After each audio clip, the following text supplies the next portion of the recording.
Charles Dickens va escriure Història de dues ciutats, una novel·la publicada per Entregues a mitjans segle XIX, on explicava el seny i la rauxa representades per dues metròpolis a l'època de la Revolució Francesa, Londres i París. Parafrasejant-lo, podríem dir que Barcelona i Madrid, amb la seva tradicional competitivitat, vindrien a simbolitzar tarannàs semblants cadascuna d'elles. Però trobem a la nostra ciutat al·legories de totes dues? Anem a veure. L'al·legoria de la capital de l'Estat, com a mínim per a qui els parla, la trobem a la plaça de la Vila de Madrid, un entorn situat molt a prop de la Rambla de Canaletes i conegut per les restes d'una necròpoli romana, la Via Sepulcral, amb el permís, esclar, d'una botiga de productes esportius.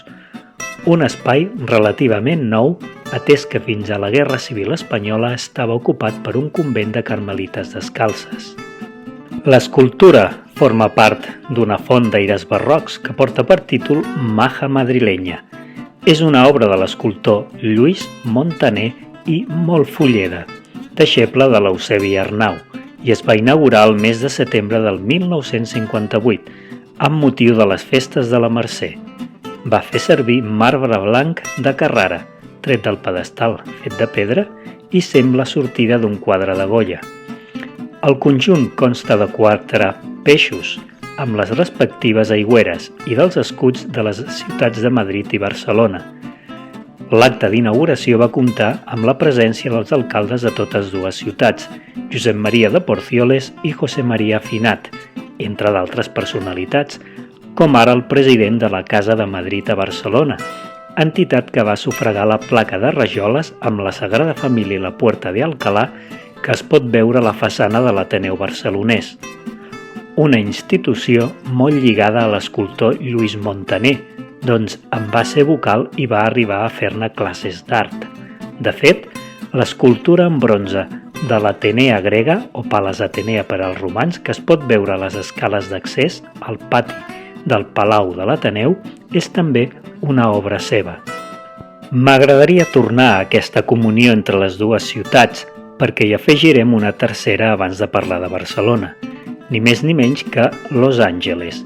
I és que amb motiu dels Jocs Olímpics d'aquesta ciutat nord-americana, l'any 1984 l'alcalde Pasqual Maragall es va comprometre a homenatjar el català Gaspar de Portolà, primer governador de la Baixa Califòrnia, amb motiu dels 200 anys de la seva mort, el 1986.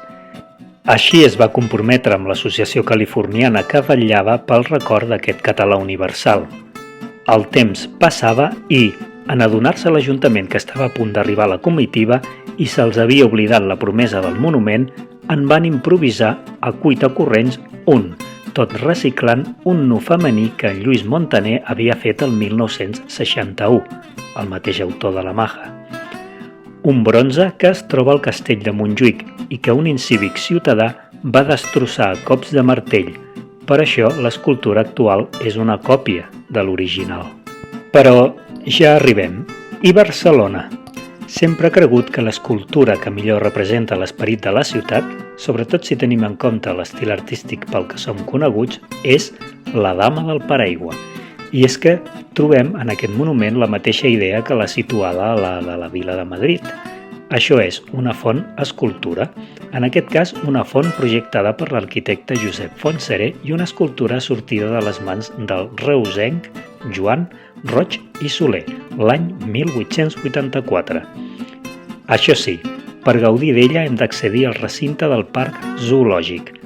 La model fou la seva neboda, Josepa Alimbau, a qui va representar amb un elegant i delicat gest.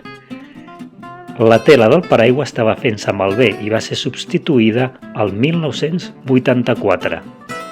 Tot i que, per a ser exactes, no es tracta d'un paraigua, sinó d'aquell complement que els francesos anomenen en tout cas, que tant servia per a la pluja com per al sol, en tout cas o en qualsevol cas.